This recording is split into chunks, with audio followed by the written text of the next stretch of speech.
Foreign policy is the ultimate challenge for any world leader. It's a delicate game where balance is key. US President Joe Biden is not new to this game. In fact, he is a seasoned player.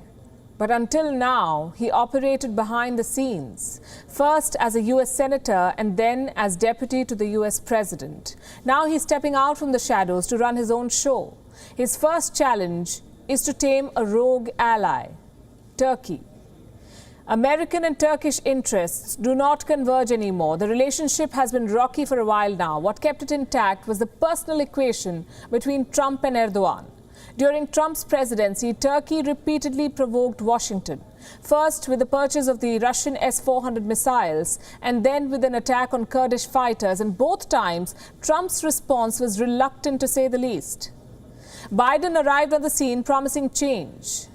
No more hobnobbing with autocrats, he said. No long rope for rogue allies like Turkey. This is what Joe Biden said about President Erdogan in an interview last year, and I'm quoting, "He is an autocrat. He is the president of Turkey and a lot more. I'm still of the view that we can support those elements of the Turkish leadership that still exist and embolden them to be able to take on and defeat Erdogan, not by a coup, but by electoral process."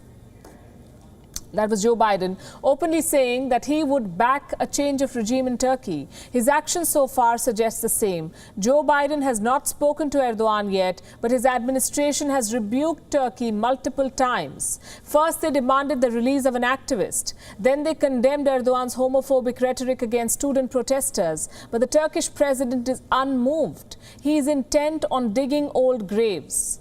On Sunday, Turkey accused the Kurdistan Workers' Party of executing 13 Turks, 1-3. The United States condemned the attack. Erdogan called the US statement a joke. He's openly accusing America of supporting terrorists. Now there is a statement made by the United States. It's a joke. Were you not supposed to stand against the terrorists, the PKK, the YPG and PYD? You clearly support them and stand behind them. If we are together with you in NATO, if we are to continue our unity in the world and in NATO, then you will act sincerely towards us. Then you will stand with us, not with terrorists.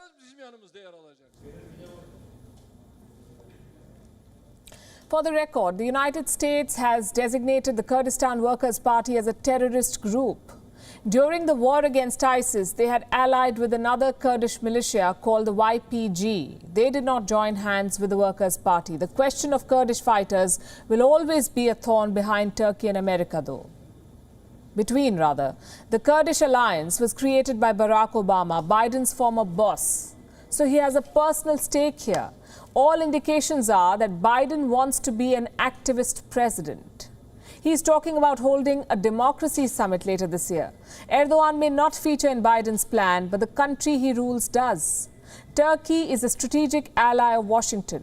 Both Erdogan and Biden want to reset ties, but a reset means different things for different people. And for these two leaders, for Biden, it's a return to a US-led liberal world order. For Erdogan, a reset is a new geopolitical reality in Eurasia, one where Turkey is the big dog. If and when Biden does dial Erdogan, it should be an interesting phone call. Beyond a rogue ally, Biden must also contend with an old foe, Iran. Biden wants to return to the Iran nuclear deal, but Tehran is not making it easy for him. On Monday, a volley of rockets was fired at the American military base in Erbil in Iraq.